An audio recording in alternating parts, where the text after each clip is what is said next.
Cleet York. Cleet, how's it going? Awesome. How you doing tonight? Doing fantastic. First things first, we got a great dinner.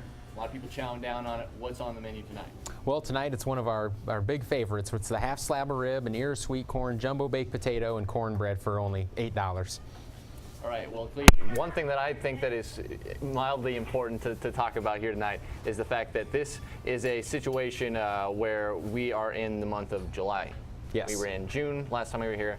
Yep. When we came in to start the HyVeeHomestretch in May and June, the first week you had a ton of deals that you were just letting people know that was going on. Right. And now that we're in July, are there deals that people need to talk about when we go into July when they come into the store? Yeah, we've got some incredible deals. So these are called the budget stretchers this month. And so these are staple items they'll find in many, many households that are absolutely incredible deals. So we have certified ground chuck, 85% lean, only $1.99 a pound. 4-ounce boneless pork chops, just 69 cents. Strawberries, 99 cents a pound. Hy-Vee butter, $1.99. We also have Keystone Light for $5.99. And to kind of put a little extra twist on that, right now we have a special, buy one, get one half off. So if you do the math on that, you're getting 30 Keystones for $8.98. So where's the money to be made for you there? Are you in a charitable mood this month? We're feeling pretty generous, so we're in the mood to make some friends. So the rest of it, the making money, I'll figure out how to keep the lights on. But these are just some awesome deals that really just help our shoppers save a ton of money on staple items. And these are all of these are popular items. It's not just like we're going to put the twice baked potatoes on sale every month. These are legitimate deals. So. Yeah.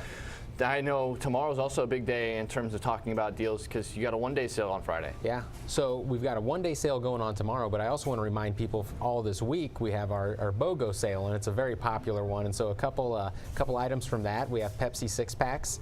They're buy one, get one free. We have Doritos or Ruffles potato chips. They're buy one, get one free. Those are a couple of really popular items. And then, tomorrow we do have a one-day sale. So a couple key items from that. We've got bananas for 25 cents a pound. We've got Hy-Vee half gallons milk, 77 cents. Keebler Chips Deluxe cookies, 99 cents. Whole boneless pork loins, $1.58 a pound. Well, and if you don't want the whole thing all together, we'll even cut it up however you want it, wrap it for free. So those are all incredible deals. And then just to top it off, when you spend $50 or more on groceries, we're going to give you a 50-cent fuel saver. Up and down, there's saving money from the time you walk in to the time that you leave and the time that you make it over to the gas station as well. So how do you keep track of all that again?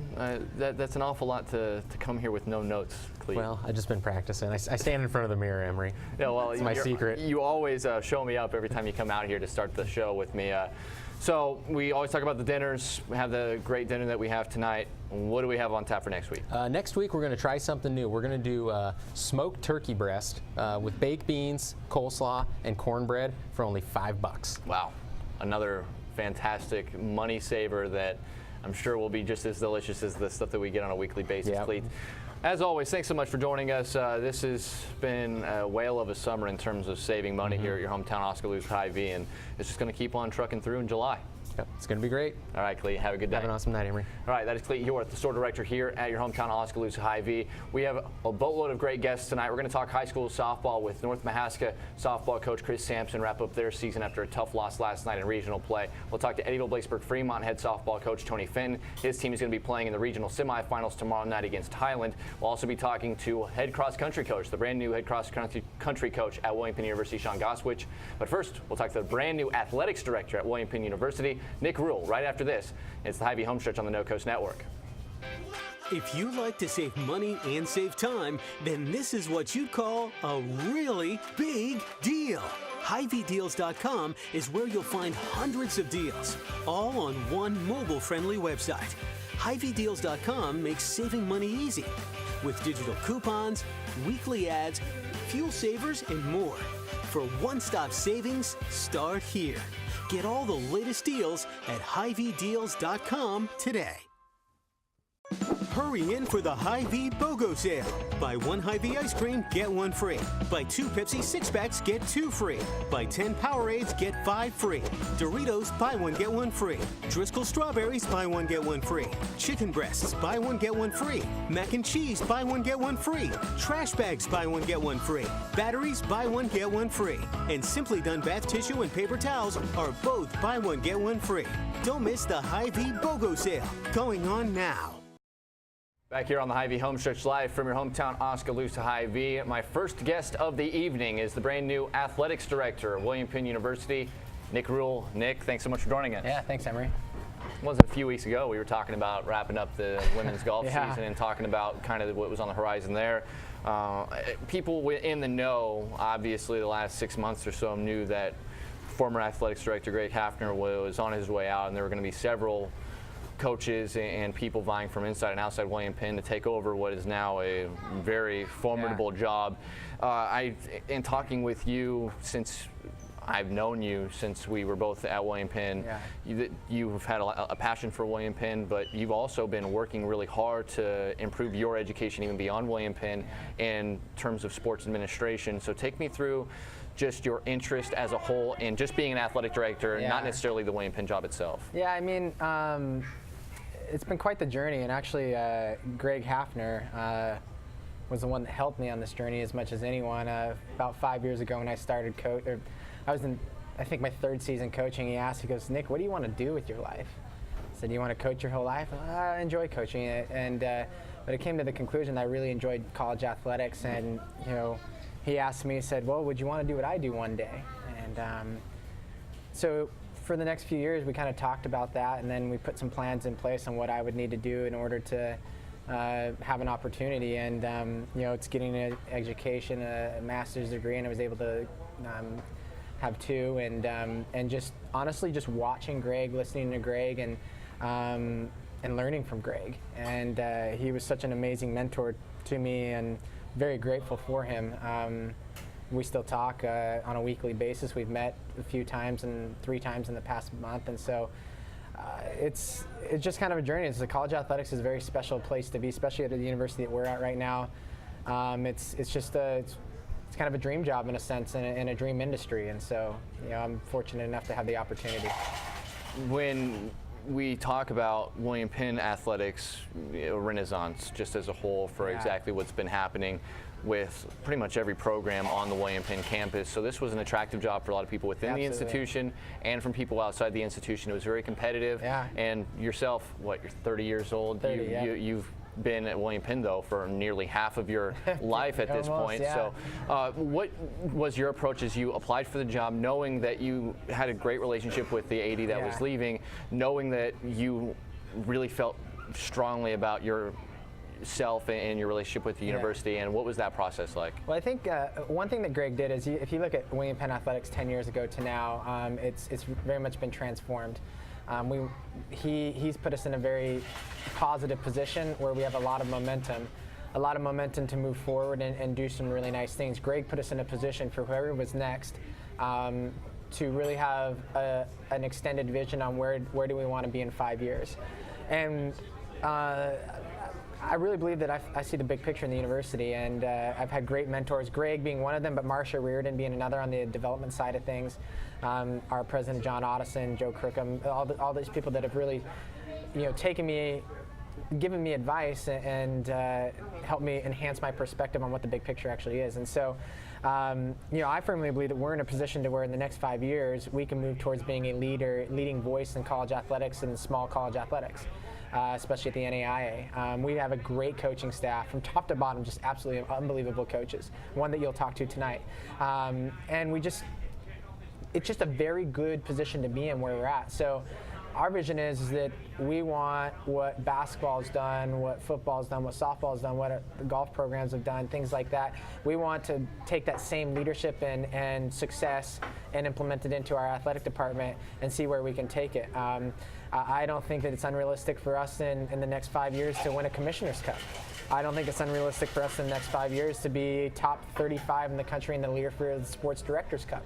Those are things that, because of the position that we're in, that Greg put us in, that we can dream towards and have a vision towards and actually be a reality. But also in doing all the right things, getting kids here, good kids that are going to be successful on and off the field of play. And so those are all little things that we'll continue to work towards. And again, but you know what? It's such a great spot because we have great coaches. I mean, seriously, we have a great group of coaches, and it's an honor, honestly, to represent them and be their leader, and I look forward to working with them every single day to take our athletic department and to new heights because we're in such a great spot because of Greg. You have a great relationship with all of these coaches who are now, when you look at William Penn and almost all the coaches, most of them have really good tenure of being around and being able to build programs that really are in the image that they want them to be, whether that's football, basketball, even the bowling programs under Mark Van Wyk. These are all coaches that have been around the block a time or two. Important stuff for them to see a familiar face. I'm sure that they know there's not going to be a ton of change, but you've already made a lot of changes in terms of adding staff. We talk about Coach Sean Goswich, bringing him to the head coaching position at the cross country, having a separate cross country head coach versus a track and field coach. On top of that, you promoted Chris Pearson to the head women's golf coach to take your place. You added a full-time cheerleading and dance coach for the first time in program history. So what was your vision to try to build on the staff as a whole when you got the job? Well, I think one thing that, again, we have great coaches, so the one thing that as a leader and a manager in the same respect that you have to learn how to do is grow people. So you have a group of people here. What can you do to grow them? What resources do they need? What feedback can you give them? And how can you serve them, servant leadership in a sense, to help them grow? I don't think our golf program would have been as successful as it was without Greg helping me grow, John helping me grow, Marcia helping me grow, and understanding not only athletics but team.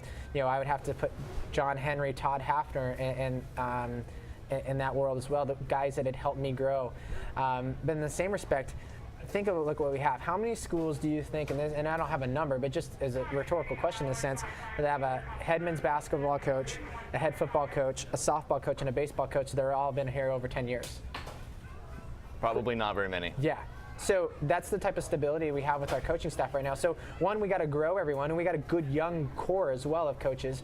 So growing them, providing them the resources for growth, which is professional development, learning from one another. The other thing is, you talk about those 4 coaches we just spoke of that have been here around for 10 plus years, more than that.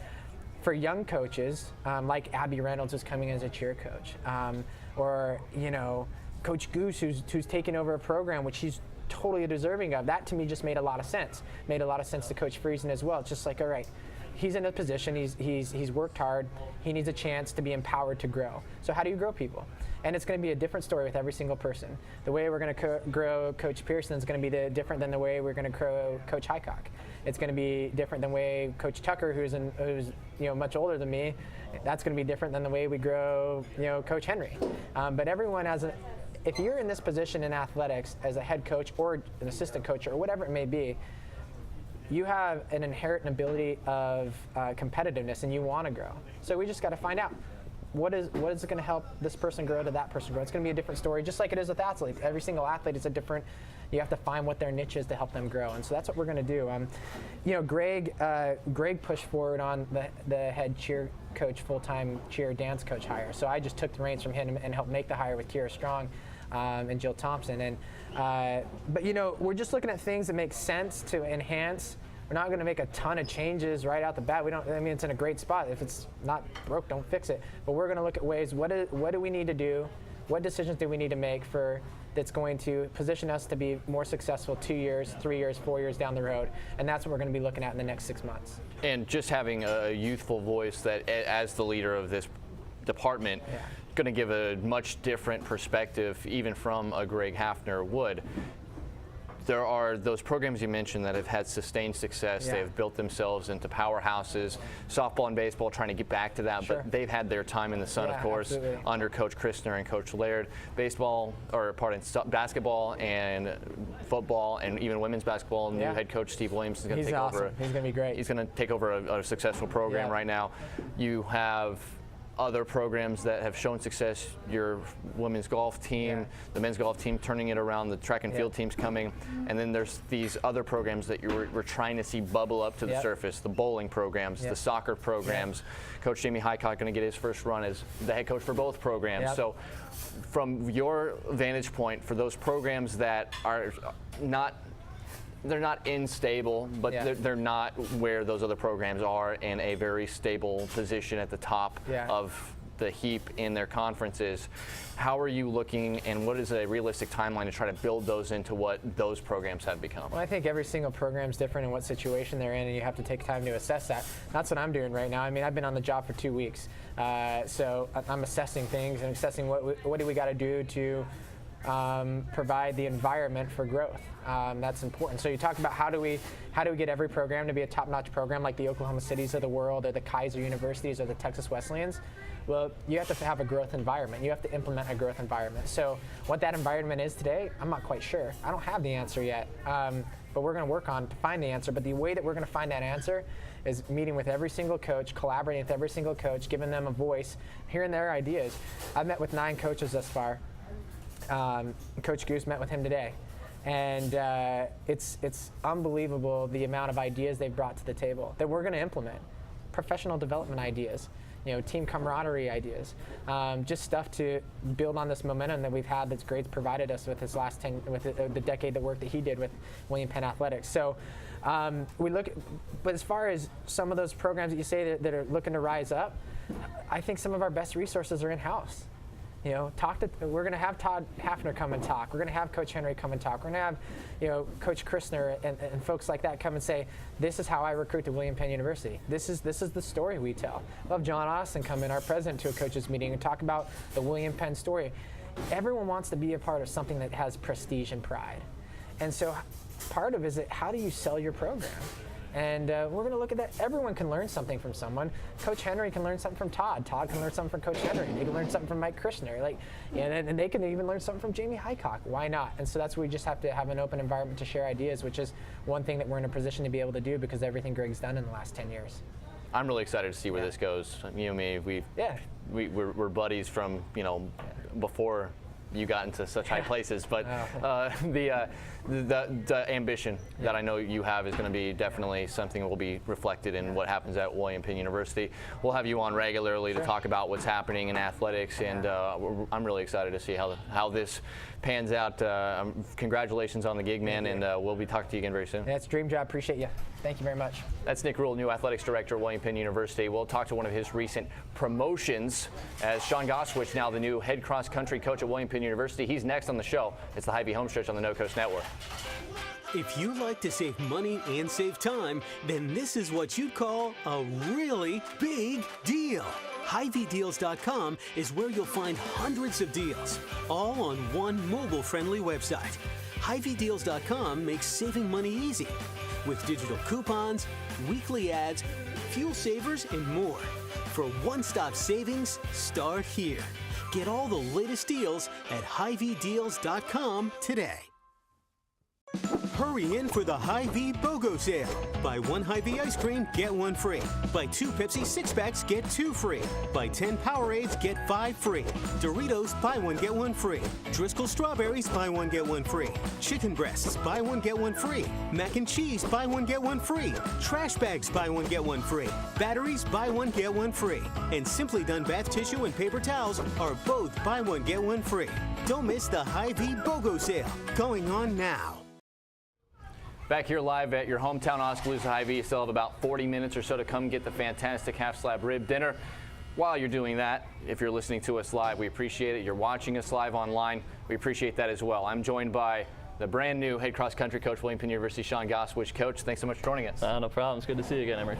We've talked a few times on this show. We've talked off this show quite a bit as well. Right. And you, even though it wasn't necessarily in your job title, you were really hands-on in terms of developing and recruiting with cross-country in mind. You still are an assistant coach for the William Penn track and field program. Mm-hmm. You are going to be working very closely still with Coach Alan Friesen. But my first question in my head, this isn't going to change necessarily a ton about what you were already doing with as much as you had to do with what was happening in cross country. What is going to be kind of your difference in approach now, knowing you're the head cross country coach? Right, you're right in that not a whole lot will change. Coach Friesen's always had the trust in me to run that side of things, which I'm grateful for. But, you know, I'll still have hands-on, complete control of everything. The only real difference is some minor administrative things in terms of scholarshiping and recruiting. So in that sense, you know, it's just going after some high-profile kids, you know, trying to get some big talent to come in and really help us out. That's, like I said, the only big change for us will be that administrative side of things. Numbers is another topic we talk about with pretty much every program at William Penn University, and one program that was down prior to you jumping on as an assistant was the cross country program by itself. Track and field still had some solid numbers, but cross country, when you look at the class that we saw announced for cross country and track and field a month ago, and seeing how many names are on that on top of all the young talent that's already stockpiled, you guys have definitely turned that around into where you have a lot of people out. So now where are the goals becoming in terms of trying to now start really pinpointing some kids specifically that you'd like to get in that are going to compete at the top of this conference? Right, yeah, you're right. We have done a lot of work this summer. Teams are going to be pretty sizable coming in. Actually, since then, we've even added a few more since we released that list, some late comers, but numbers are up, which is always great. You know, you can have the #1 stud, but if you don't have anybody to back him up, you're getting nowhere. So we've got a lot of good talent coming in, and from here on out, you know, we want those 1, 2, 4, 5, 6 runners, and that's what we're looking to do at this point in time. With that being said, you have a month until you really start thinking about seeing the kids come back on campus. You have that much time to kind of put your ducks in a row before you get really busy in terms of coaching these kids, getting them ready to go, working with Coach Friesen to make sure that cross country isn't the only thing they're worried about. They're also worrying about their grades, getting in the weight room, making sure that they can be in prime condition for your indoor and outdoor season. This is a whole year-long sport these kids are in. So what is going to be your approach for the next month before you see those kids back on campus? So a lot of the shape they come back in is in their own hands. So, you know, for especially the returners, but also some of the kids that sign early, I send out summer workouts back in May. Everybody takes about 2 weeks off after their season, then they start right back into the cycle. Like you said, it's a year-long thing. There aren't really a whole lot of breaks for distance runners. So they get those workouts, including weekly mileage from then till August, and it includes, you know, weight training if they have access to a weight room. So they should technically be in shape by the time they get back in August. Not everybody necessarily does. It can be a learning curve for some of the new kids that maybe aren't used to running in the summer. But you know, the hope is to have everybody in relatively decent shape in August so that we can start putting in the quality work that we need to from August to when the big one conference for us is the first week of November. That's a pretty long season considering how many kids that you do have and how things work. What's going to be the approach in trying to figure out who your best runners are? We knew Jamal Bomo was going to be your #1 guy coming into last year, but you want that to be a competitive environment of who's going to be those varsity runners, who's going to be representing William Penn at the highest level. What's going to be the process that you use to determine that? It's just a matter of keeping everybody consistent and healthy. You know, the top runners are going to sort themselves out regardless. They'll make themselves known in each race we do.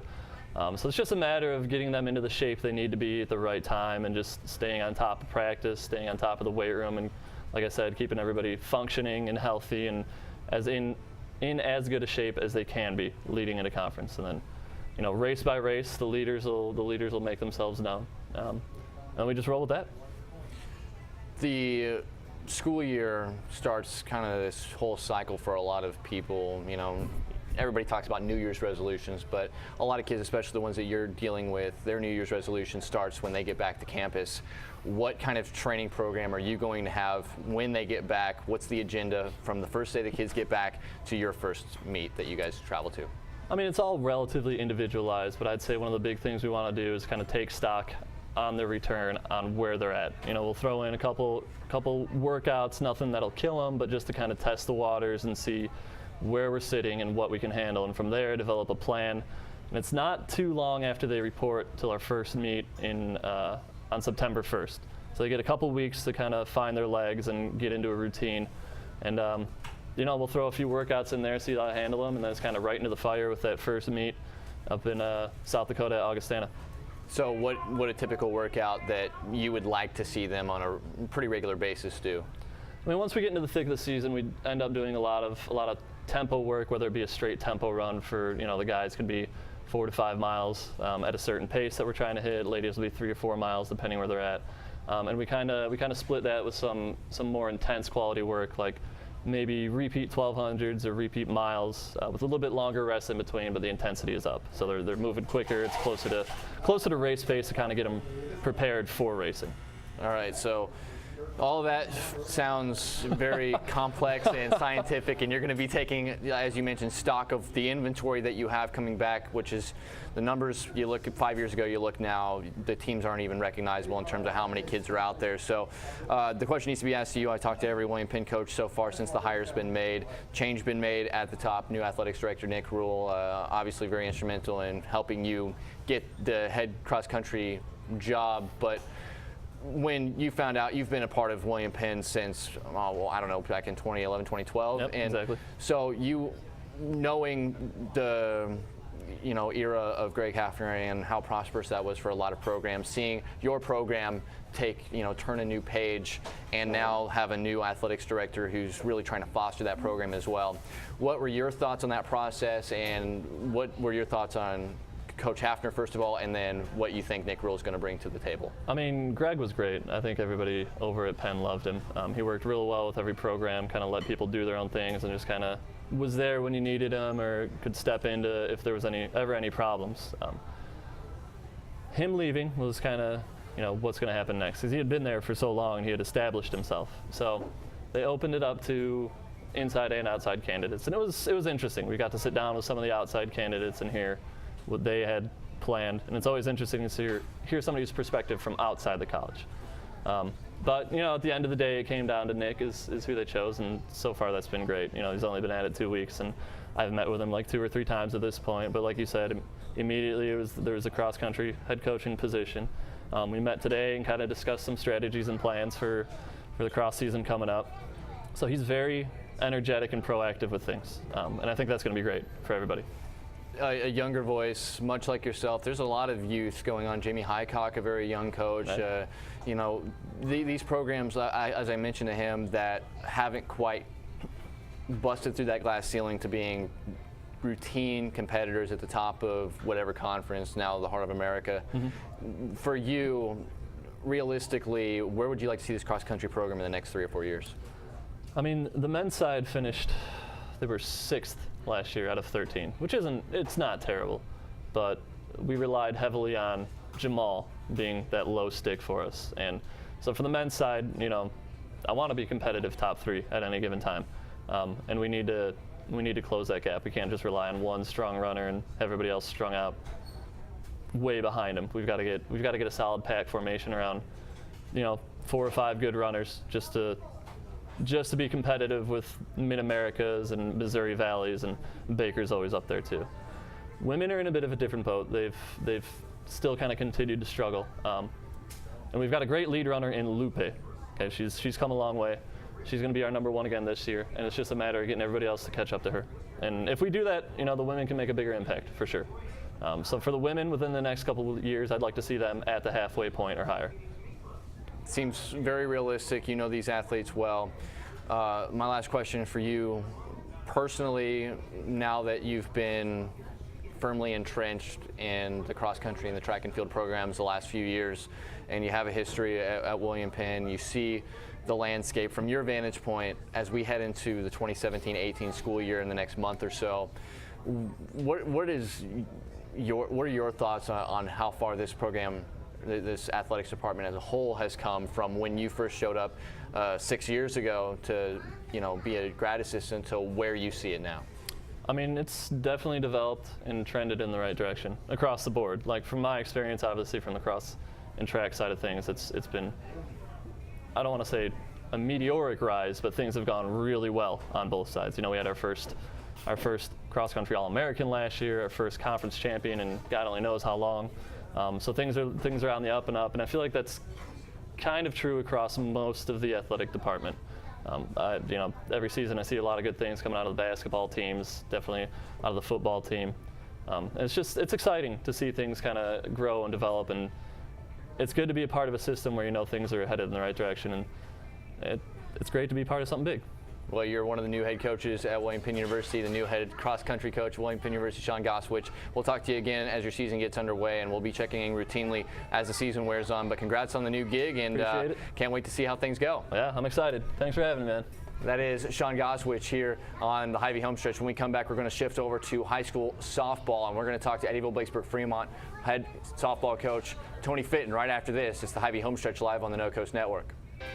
If you like to save money and save time, then this is what you'd call a really big deal. HyVeeDeals.com is where you'll find hundreds of deals, all on one mobile-friendly website. HyVeeDeals.com makes saving money easy with digital coupons, weekly ads, fuel savers, and more. For one-stop savings, start here. Get all the latest deals at HyVeeDeals.com today. Hurry in for the Hy-Vee BOGO sale. Buy one Hy-Vee ice cream, get one free. Buy 2 Pepsi 6-packs, get 2 free. Buy 10 Powerades, get 5 free. Doritos, buy 1, get 1 free.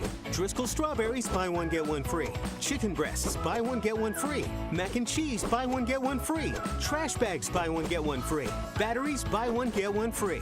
And Simply Done bath tissue and paper towels are both buy 1, get 1 free. Don't miss the Hy-Vee BOGO sale, going on now. Back here live, Hy-Vee Homestretch here at your hometown all-exclusive Hy-Vee. About 30 minutes left to get the half slab of rib dinner. While we're doing that, I'm going to talk high school softball. Eddyville-Blacksburg-Fremont, one of the teams still alive in regional play, and I'm joined by head coach Tony Fitton. Coach Fitton, how's it going tonight? Good. Meal's good too. Yeah, I saw you over there enjoying it. And pretty much every meal that we have here at Hy-Vee is delightful.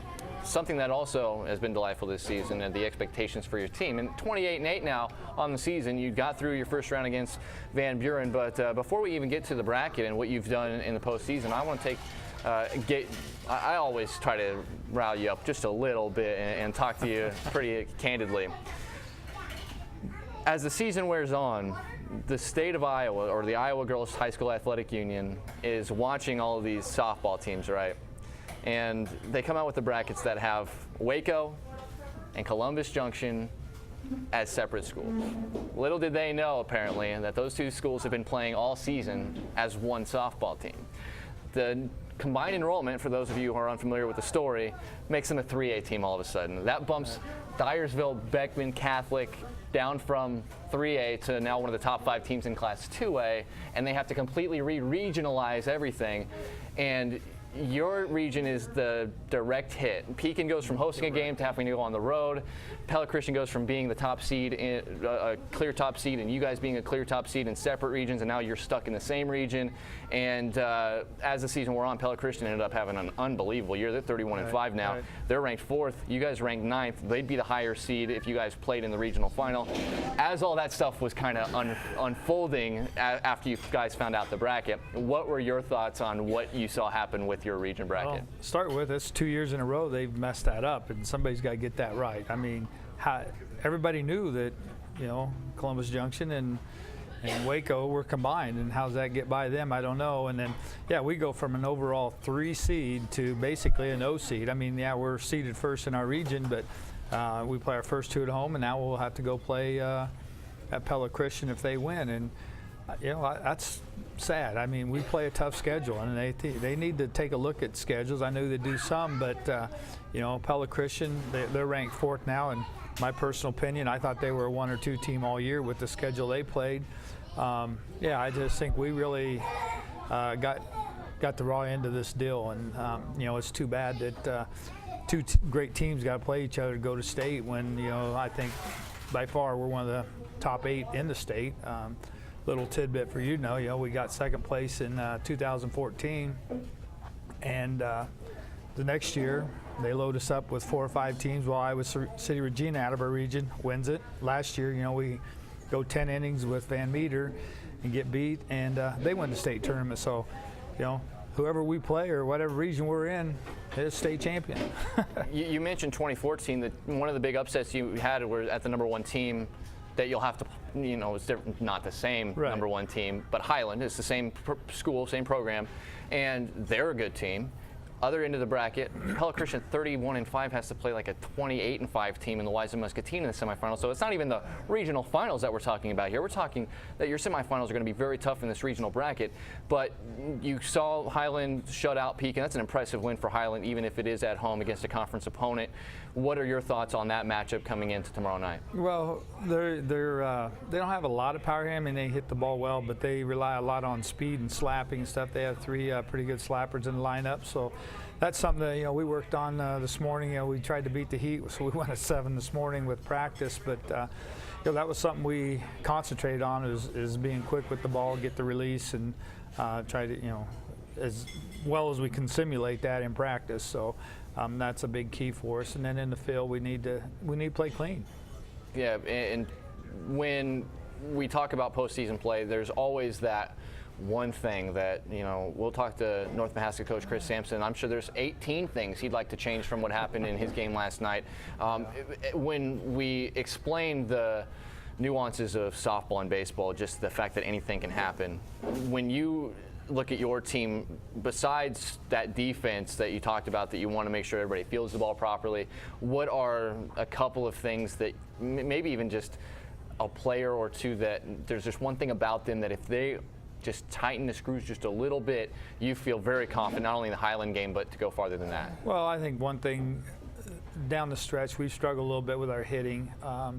That's something that we've been focusing on, and we haven't done anything different. We're just trying to get a mindset a little bit when we're on tee work to focus, work on your form, and then carry that over to when you get to live pitching, and then when you get in the game. And we only had 5 hits last night, but we got timely hits, and that's that's a lost 1-0, which probably cost us a conference, or at least a share of the conference title to Centerville. We out hit them 8 hits, but didn't get him at the right time. So that's a key, and we got him last night. Our kids are playing with a lot of confidence. That's a good sign right now, and it's just trying to get them to relax a little bit. They put a lot of pressure on themselves, and that's just one thing. Just relax, have fun is what we're trying to get across to them. And something bad happens, you got to forget about that and move on to the next play, and don't dwell on that. So it's our hitting, and it's not just anyone in particular. It's our whole thing. Hagen got her 15th home run last night. She'd been struggling at the plate, so that's good to see her getting back on track. You mentioned Hagen Boyer, players like Claire Yeager, even Randy Richmond. These players were around when you made that run to second place in the state in 2014. 2015, a very good team, a good CMB team ends up upsetting you, and then of course the Instant Classic, you had to go to Van Meter and played one of the best games you'll ever see there in the regional final and come up just short. But everybody that was on the field for that game is back this year, and I'm sure the hunger level is there. You're 28-8. This is not a team that has struggled by any means throughout the season, but you still know that it's about executing at this time of the year. What is the difference between this group of girls this time around than you saw last year, even the year before that? Well, I think, again, experience now. They're seniors. The leadership's been great this year. It's just they want to get back. And to do that, they know what they have to do, and they've been focusing on that. We had some setbacks there, and those losses hurt them a lot. And that's just something that you have to deal with as a coach and as players, and move on. And they've done that, and we're into the season now, and this is what we prepared for. So hopefully all our preparation will get us our goal. The numbers speak for themselves. You have some of the best players in the state of Iowa on your ball club, but these are the kind of games that also the players that may not see the field, these are gut check times for them as well. So for these younger players that have been able to watch the Hagen Boyers for a few years, and the Claire Yeagers and the Randy Richmonds, and see them blossom out on the field under your program and enjoy the success you guys have had, what do you hope that they get out of these games, even if it is just against Van Buren, or if it's against Highland, or if you're at the state tournament, what are you hoping that they get out of these games for themselves moving into the future for your program? Well, it's all about the program. the way we do things, the belief that our older kids have, and then just taking that and come prepared for the next season with everything that they've saw and been taught by our older kids, the teaching that we do at practice, in the games, and just to be around the success that we've had and to continue that. That's we want that to instill that upon them, work ethic. This team, the wins the last 5 years speak for themselves and how competitive you've been, and the players that have been honored, whether it's all conference, all district, all region, all state, that you've been able to coach, and the tutelage you have. You're all working for the one ultimate prize, and that's still 5 games out. We don't want to get too far ahead of ourselves here, but in terms of the kind of the blinders, racehorse gets those blinders, he sees that finish line, and he gets faster as the race goes on. Do you feel like your team has kind of gotten more hungry as they see that finish line coming, especially these seniors that are trying to get that one last chance at playing at Harlan-Rogers and having an opportunity to win a state title? Well, they know what it's all about, definitely. They focus on this for the whole year, and they know one slip up and you could go home. So, I don't want to say it's urgency, but it's survive in advance right now. You win, it can be ugly. Right now, you don't care how you win, you just want to win. And last night we probably wasn't our best hitting game, but we were able to get 5 runs across. Our base running was excellent last night, and that's something that a few times this year it hasn't been very good. So we were able to get people in scoring position and get a hit, and actually had Hagen Boer stole 2 bases and an overthrow at third, and she scores a run. So just trying to put pressure on the other team, and play our game and try to stay relaxed and have fun. I mean, you can get so worked up, but it's a team here that can stay relaxed and play relaxed. It's gonna advance. Was there a point during this season, there were a couple of very tough losses that I know you weren't too happy about, especially with the way you played, even that Oskaloosa game where Oskaloosa really, for the first time in a long time, put it to you guys, a 9-1 score, a team you typically have had numbers. Is there a turning point this season where the girls just like, okay, now it's time to really start playing well, and you see them kind of mentally turn that corner? After the Oskaloosa game, they had a team meeting and just talked about stuff. It was a lot about having fun and getting back to that, and they have. We went up to Colfax there then later that week, last Friday, and we beat them 11-1. That's a good Colfax team, and we just went up and played really, really well. And we play like that. We'll play with anybody in the state, and it's just a matter of playing at that level at the right time. Knowing that tomorrow night and then we're a quick turnaround on Monday for a regional final, and then you'll have a few days to kind of relax, maybe get your bearings about yourself and prepare for what would be the state tournament the following week. But I know I'm not trying to write a eulogy here in advance or anything, but this group of seniors led by Boyer and Yeager, this is one of those classes like the Alexander Hopkins class that you thank them for what they did to the program, but I think they left a lasting mark on the girls that are still there. What have you seen from this senior class in their entire careers, being their coach and enjoying as many wins as you guys have had? They've believed in each other, believed in the program, the coaches, just seeing them grow from 8th graders to now seniors, young women playing well. They're very smart, not only in the classroom but on the field, and it's just to watch them blossom and grow as young adults is satisfying and rewarding. Yeah, and it's rewarding for us to watch great softball and be able to announce and broadcast great softball. Last question for you, Coach. Going into tomorrow night, what are just a couple of keys that you're hoping that your team takes into that game, not to overthink it, but to make sure that you survive, you advance, and try to punch your ticket to that regional final? Well, their pitching, what we've been told is average, maybe a little above average. So, we just have to relax at the plate and see the ball and hit the ball. And I think that's a key for us tomorrow, and put up a lot of runs if we do that. If not, we've got to play good defense and get a couple runs across and hope that holds up. But I really think tomorrow that we'll come out swinging the bats well. Coach Tony Fenton, congrats on one whale of a season once again, and we'll be catching up again in the not so distant future, and we'll either be talking about more playoff stuff, or we're going to be talking about a great run once again this season, a top 10 team in the state in Class 2A. Thanks so much for joining us here this week. Thanks for having us. All right, that is head coach Tony Fenton, Eddyville, Blacksburg, Fremont softball. We'll stick on the high school softball things. We'll take a break, come back with North Mahaska softball coach Chris Sampson, and tie a bow on their season after this, right here on the Hy-Vee Homestretch on the No Coast Network. If you like to save money and save time, then this is what you'd call a really big deal. HyVeeDeals.com is where you'll find hundreds of deals, all on one mobile-friendly website. HyVeeDeals.com makes saving money easy, with digital coupons, weekly ads, fuel savers, and more. For one-stop savings, start here. Get all the latest deals at HyVeeDeals.com today. Hurry in for the Hy-Vee BOGO sale. Buy one Hy-Vee ice cream, get one free. Buy 2 Pepsi 6-packs, get 2 free. Buy 10 Powerades, get 5 free. Doritos, buy one, get one free.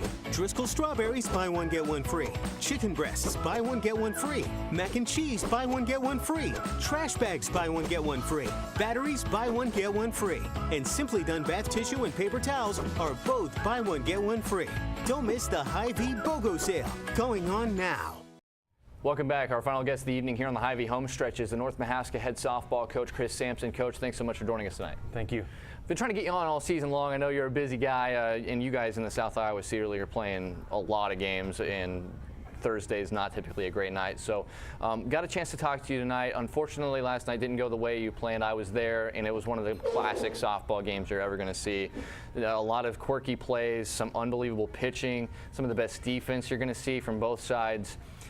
I know it's tough to lose on your home field against a team that you know well, that you've beaten twice this season in 10 innings, but overall, take me through the game as a whole, your emotions as the head man at North Mahaska. My emotions, up and down, up and down. This is going to be one of those losses that stings for a while. It was a good ball game all the way through. Our girls, I was very proud how our girls fought through it. Obviously there's things that you can pick out that we should have done differently or we could have done better, but that's the tough part of wrestling with the sport is it happens so quickly. How do you teach and how do you prepare for those situations? The first one that comes up right away is how they scored their first run in the bottom of the 6th inning. Katie Kohler makes a great catch in the gap. One of the best you'll ever see. Yeah, I actually thought it was going to be a double. They're going to score 1, maybe 2. Probably 2, yeah. And she comes away with that catch, and the girl at third didn't tag. We got it in to keep her from scoring, and then the runner that was on first was still standing on second, and we just kind of, I don't know, middle lapse, middle breakdown. My catcher sprints to first base. I still don't know where my first baseman was. I talked to a couple other coaches who thought she was over at second base, and it's like, that makes no sense, because if any place you should be behind home plate as a backup in that situation. But either way, we try and get that out at first and leave home plate unoccupied and give them their first run. And it's just one of those things where we got overexcited in the situation instead of keeping our composure. I mean, worst case scenario, I would have rather let her get back to first and keep the runner on third, get the next batter, get out of the inning, and we would have walked away to win. Another situation that came up last night that I'm kicking myself, or questioning myself, I should say, is we had a runner on second, we get a base hit, and I hold her at third, and nothing comes out of the inning, but at the same time, I don't think we had any outs at that point in time. It was a short ground ball, or as a ground ball that got through, they got too quickly in the outfield, so it would have been a bang-bang situation. And you hate that first run getting thrown out at the plate as well. Exactly. So it's one of those situations where I kind of kick myself at the same time. With no outs, do you take that chance, or you wait and expect a fly ball or another base hit to get through? Even a ground ball could have scored that run. So It's just one of those situations where last night we couldn't get that extra hit. I mean, we had girls on second and third with less than 2 outs multiple times throughout those 10 innings, and just could not get that extra hit. Yeah, the Warhawks got 7 hits in the game, but they were very strung out. Yes. The third inning, you got your first hit, and then the second hit from Mallory Klinker scored your first run and the only run of the game. And it was just hard to. Hannah Jones pitched a very good game. She was very sparse with the amount of base runners she was allowing per inning. On the other hand, your pitcher, Emma Ducour, one of the weirdest games I'd ever seen a pitcher throw. She was getting outs, and she was getting out of huge jams, most of which without giving up hits. I only had her giving up 3 hits last night, but it wasn't until I think the 8th or 9th inning that she actually started throwing more strikes than she had balls in the game. I know it's probably frustrating watching how that strike zone just was not agreeing with the way she was throwing last night, and watching her have to put runners on second and third almost every inning, but finding ways to get out of it. Yep. I know it was probably really hard to watch that first run score knowing you had dodged so many bullets early in the game, but what from her did you see, knowing she's just a sophomore? She had a great year in the circle, but battling what was probably one of the least sharp she's probably felt all season long. Well, and she's coming back. There's that last week of the season, she was battling tendonitis. So she didn't pitch 2 games late in the season, came back against Colfax. Pitched a great game that we won 12-11, 2-out rally in the bottom of the 7th to win that game against them. But at the same time, she was probably pitching at 75-80%. Just the rest wasn't enough to get her fully healthy again. The zone was tight, but it was consistent, so I can't really complain about that. It was a tough night for her just in terms of getting in a rhythm. I think that's what she struggled with the most, was getting in a rhythm. And as the game went on, as we got later in the innings, I thought she did better. But I was proud of how her defense stood around her. I mean, you're right.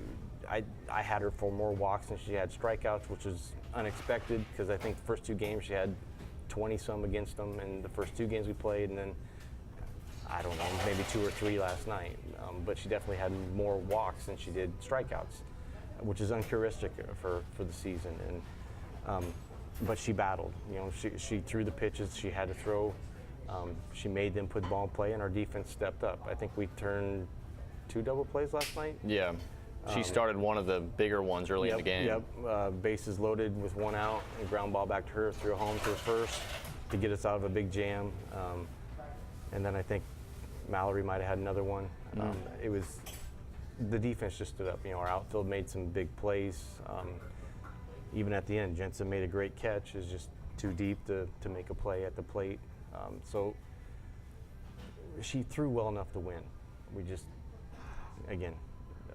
couldn't find a way to get it across the plate. Talking to coaches when they see conference teams, especially that they've played multiple times, especially if they've beaten them multiple times, those coaches say, I don't want to have to see that team again, knowing that it's always tougher to win that 3rd or 4th game against the same opponent.